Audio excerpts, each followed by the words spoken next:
एक रात विक्रमादित्य अपने राजमहल के गुप्त कक्ष में ध्यान लगाकर बैठे थे। तभी एक विचित्र प्रकाश कक्ष में फैला। प्रकाश के बीच एक तपस्वी प्रकट हुआ। उसने कहा, महाराज, हिमालय की गुप्त गुफाओं में एक प्राचीन पिशाच लोक बसा है। वहां अटके पिशाचों की आत्माएं शापित हैं, जो मुक्त होना चाहती हैं, लेकिन केवल आप जैसे धर्मवीर ही उन्हें इस श्राप से मुक्त कर सकते हैं। विक्रमादित्य ने तपस्वी की बात सुनी और निडर होकर कहा, मैं इस कार्य के लिए तैयार हूं। बताइए, मुझे क्या करना होगा? तपस्वी ने कहा, आपको वहां जाना होगा, परंतु याद रहे, वहां की हर गुफा में अद्भुत रहस्य छुपा है। आपको अपना धैर्य और बुद्धि बनाए रखनी होगी।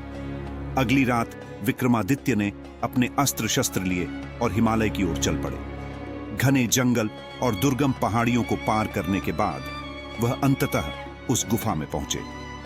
गुफा में प्रवेश करते ही ठंडी हवा ने उन्हें घेर लिया और एक गूंजती हुई आवाज सुनाई दी, ओ राजन, अगर तुमने इन पिशाचों को मुक्त करना चाहा तो तुम्हें उनकी कहानियां सुननी होंगी। हर कहानी के अंत में एक प्रश्न होगा।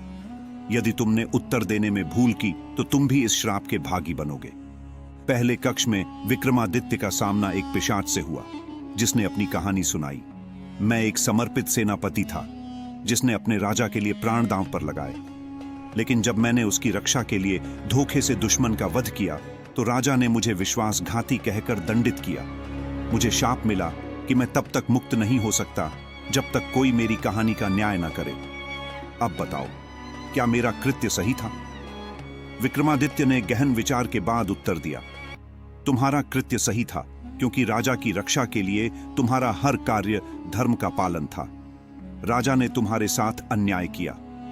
पिशाच की आत्मा मुक्त हो गई।